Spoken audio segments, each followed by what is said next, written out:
បើសិនជាគ្មានត្រីស្រស់ៗដើម្បីយកមកស្លម្ជូរត្រួយអំពិលក៏ដូចជាបងប្អូននៅសល់ត្រីងៀតដែលនៅសល់ណាយើងនៅសល់ត្រីងៀតនៅសល់យើងខ្ជិលអាំងខ្ជិលជាតិនៅសារតលន់បងប្អូនយកមកច្នៃជាមួយនឹងសម្លម្ជូរត្រួយអំពិលរបស់យើងនេះមកលាយជាមួយនឹងបន្លែកៅឈូករបស់យើងញ៉ាំស្រួយណាកៅឈូកនេះណានិយាយពីថាទំនងណាណែដាក់ឲ្យជូរជ្រះតិចមកដឹងតែឆ្ងាញ់មែនតែម្ដងញ៉ាំជាមួយបាយក្តៅ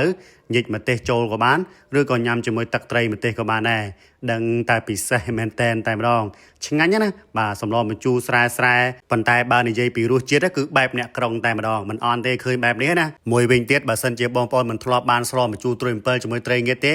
យូរញ៉ាំម្ដងចេះគឺដឹងតែឆ្ងាញ់ហើយមិនអួតទេហើយគ្រឿងផ្សំរបស់គេហ្នឹងក៏មិនជាពិបាករកដែរជាមួយនឹងកៅឈូករបស់យើងអាចរកទិញបានហើយត្រួយអំពិលបើសិនជាបងប្អូននៅស្រុកស្រែជនបទគឺអាចបេះតាមជ័យលបងឬក៏ដើមអំពិលអញ្ចឹងណាបាទចំពោះត្រីងៀតគឺយើងបើសិនជាគ្មាននៅផ្ទះទេយើងទិញពីផ្សារនឹងឯងហើយត្រីងៀតរបស់យើងនេះគឺយើងធ្វើការកាប់ព្រួយកាប់អីវាឲ្យស្អាតទៅហើយយកវាជាកង់តូចធំទៅតាមចំណូលចិត្តបងប្អូនយើងមានម្អមយើងមានម្រះព្រៅម្ទេសដូចខ្ទឹមសដើម្បីកាត់ក្លិនឆ្អាបនៃបាទមុខម្ហូបរបស់យើងហ្នឹងបាទព្រោះថាម្ហូបរបស់យើងស្បិតតែឡំជូរមែនបាទដូចកាត់ក្លិនផ្អាបក្លិនប្រហុកអីចឹងណាបងប្អូនអញ្ចឹងនៅនេះយើងមានប្រហុកបន្តទៀតអញ្ចឹងយើងធ្វើការដាំទឹកមកបន្ទាប់ពីយើងរៀបចំគ្រឿងផ្សំរបស់យើងរៀបរាល់ហើយណាដាំទឹកមកពុះមកបន្តមកដាក់ជាមួយនឹងខ្ទឹមសក៏ដូចជាម្ទេសរបស់យើងចូលមកក្នុងទឹកសម្លរបស់យើងហ្នឹងមកបានតិចក្រោយមកបន្ទាប់ពីជ្រុំផុករបស់យើងរួចរាល់ហើយបងប្អូនយើងធ្វើការដាក់ជាមួយនឹងត្រីងៀតរបស់យើងចូលមកបងប្អូនយើងចង់ដាក់ត្រីងៀតមុនយើងជ្រុំផុកក៏បានជ្រុំផុកហើយចំណាក់ត្រីងៀតក៏បានដែរទៅតាមជាក់ស្ដែងណាបន្តមកគ្របមកអំពុះមករងចាំឲ្យត្រីងៀតរបស់យើងឆ្អិនមកអំពុះណាគ្រាន់តែថាការពិតទៅមកអំពុះក៏មិនទាន់ឆ្អិនដែរបន្តមកនេះយើងដាក់ជាមួយនឹងបន្លែបាទបន្លែរបស់យើងគឺត្រួយអំពិលនេះឯងបាទនេះគេហៅបន្លែក៏បាន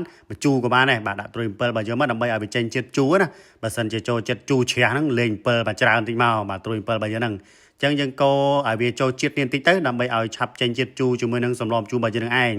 ចឹងមិនជាយូរទេបងណារងចាំឲ្យអំពិលរបស់យើងបាទវាចេញជាតិជូរសិនបាទចាំមកអំពុះអីទៅចឹងបន្ទាប់ពីអំពិលរបស់យើងវាពុះបាទសម្លរបស់យើងមិនមែនអំពិលរបស់យើងពុះទេសម្លម្ជូររបស់យើងបានមកអំពុះហើយបើសិនជាមានលក្ខណៈថាកកកតិចបាទខ្មៅហ្នឹងបាទចេញពីប្រហុកអីហ្នឹងបងប្អូនយើងធ្វើការដួសវាចេញទៅដើម្បីឲ្យស្អាតបន្ទាប់ពីដួសសម្អាតបាទជាមួយនឹងកកកតិចហ្នឹងហើយបងប្អូនយើងចាប់ដើមធ្វើការដាក់ជាមួយនឹងកៅឈូករបស់យើងចូលមកដែលជាបន្លែរបស់យើងហ្នឹងណាបាទកៅឈូកនេះគឺយើងទិញថ្មីស្រស់អញ្ចេះពេលញ៉ាំស្លញ៉ាំទៅគឺស្រួយឆ្ងាញ់ខ្លាំងមែនតើ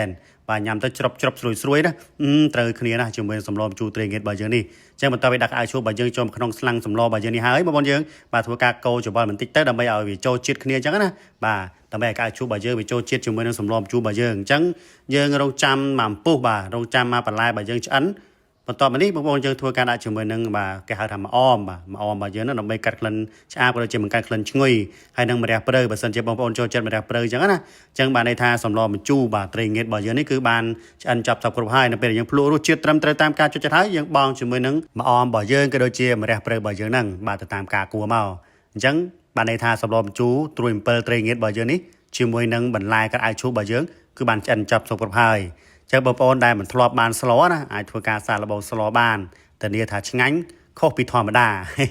ធានាថាឆ្ងាញ់មែននិយាយមែនអញ្ចឹងបន្ទាប់ពីសម្លម្ជូររបស់យើងឆ្អិនចប់គ្រប់ហើយមានស្អីបាទដួសដាក់ចានញ៉ាំបាយជុំគ្រួសារជាមួយម្ទេសបាទហិលក៏ដូចជាទឹកត្រីម្ទេសអីហ្នឹងអញ្ចឹងពីខ្ញុំមានតែប៉ុណ្្នឹងទេអរគុណច្រើនសម្រាប់ការតាមដានទស្សនាវីដេអូនេះរហូតដល់ចប់អធិស្ឋានបើសិនជាការអធិប្បាយមានការលើសលុបខ្វះខាតក៏ដូចជាខុសឆ្គងត្រង់ពាក្យពេចន៍ណាមួយកុំភ្លេចជួយ follow page ម្នាក់មួយផងបងប្អូនយើងដើម្បីទទួលបានវីដេអូថ្មីៗជាបន្តទៀតអញ្ចឹងពីខ្ញុំទៅមានតែប៉ុណ្្នឹងទេអរគុណច្រើនជម្រាបលា